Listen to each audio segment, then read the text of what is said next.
নমস্কার, সকলকে স্বাগত আমার এই চ্যানেলে। আমার বাড়ির গোলাপ, সেটা কি কম কথা বলো? ওই যে দেখিয়েছিলাম নার্সারি থেকে দুটো গোলাপের গাছ নিয়ে এসলাম না, চারা। সেইটা দেখো একটা কত বড় ফুল হয়েছে। এইটা খুব মানে এক সুন্দর কালারও হয়েছে যেমন, আর বড়ও হয়েছে। তো এত বড় হয়ে গেছে মানে এটা প্রায় নষ্ট হওয়ার পথে। তো আর ছবি তুলবো ভিডিও করবো বলে আর সময়ও পাইনি। তবে এটা নষ্ট হওয়ার আগে মনে হলো কি না, ছবিটাই তুলি। আর এটা দেখো, এটা একটা ছোট্ট গোলাপ হয়েছে। এটা তো নষ্ট হওয়ার পথে প্রায়। এটা দেখো, এই গোলাপটার কালারটা কি সুন্দর হয়েছে। আমি তো ভেবেছিলাম আগে ওই হালকা কালারটাই ভালো হবে, তাই ওটা নিয়েছিলাম। কিন্তু না, এটা দেখছি তার থেকেও দারুণ, খুব সুন্দর হয়েছে। আর এদিকে দুপুরবেলায় চলে এসেছি ছাদে।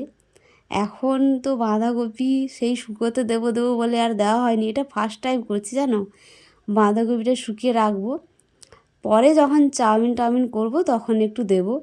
অনেক ইউটিউবে নেড়ে ঘেঁটে যে দেখলাম কিছুই দিতে লাগবে না, জাস্ট শুকিয়ে দাও। তবে আমার দিদা কি করেছে, একটু হলুদ মাখিয়ে দিয়েছে, বলে কি কালো হবে না, তো সেই জন্য শুকিয়ে দিয়েছি। এটা মানে মনে হয় 5-6 দিন রাখতে হবে, তবে আজকে 2 দিন হলো। আর ওই যে জারগুলো, কাঁচের জারগুলো দেখতে পাচ্ছ, ওটাতে ঝালের আচার সব অন্যান্য বিভিন্ন রকমের আচার আছে, ওইগুলো রোদে শুকিয়ে দিয়েছি। রোদটা বেশ ভালো হয়েছে। তো এটা জানি না কতদিন শুকোতে হবে আর কত দিনই বা থাকবে। তবে যখন আমি ইউটিউবে দেখলাম যে বছরের পর বছর থেকেই যাচ্ছে, মাঝে মাঝে একটু রোদে দিতে হবে।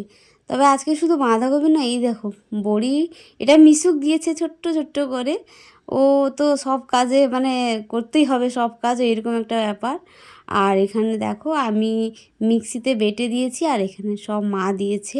এই যে বড় বড় যেগুলো, সেগুলো পোস্ত দিয়ে দিয়েছি, পোস্ত দিয়ে জাস্ট ভেজে খাওয়ার জন্য। আর এই ছোটোগুলো এমনি আগে দেওয়া হয়েছিল 1 কিলো, আর 1 কিলো এখন নর্মালে দিয়েছি, যেটা জিরে টিরে দিয়ে। কিন্তু বড়গুলো সব পোস্ত দিয়ে করা। তো এখানে বড়িটা সকালবেলায় একদম দিয়ে দিয়েছি, যেহেতু রোদ হয়েছে।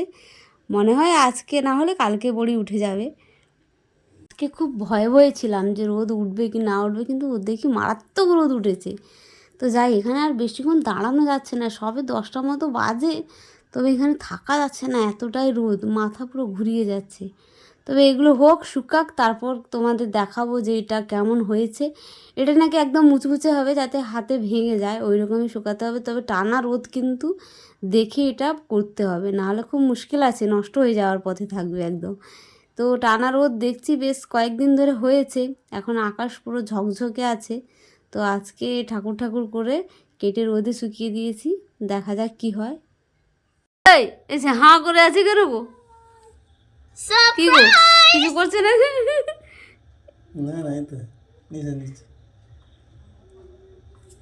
এই কি রে, ওই তুই কি আমাদের আমাদের বিড়াল নাকি রে? হ্যাঁ, এখানে থাকবি কেন? আর সেই পাটা কি হয়েছে? পাটার ইয়ে হয়ে গেছে আর কি। দেখতে পারছি না। এই পাটা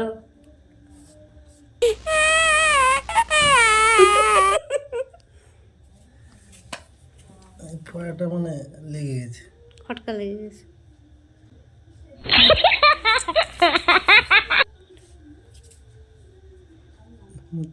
ম্যাসাজ করো এখন, তাকে মেরেছে, এখন তেল টেল দিয়ে ম্যাসাজ করো, বুঝেছো? যা, এবার ঠিক আছে, চল দেখি। হ্যাঁ হ্যাঁ, এবার ঠিক আছে, চল। কি? হ্যাঁ, আই চোখ মারছিস আমাকে নাকি রে?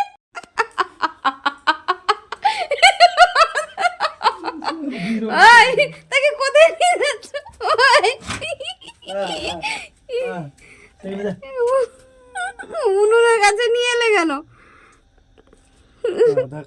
তোর ওর সঙ্গী আছে, এখানে একটা আছে তোর সঙ্গী, এই যে তোর সঙ্গী আছে।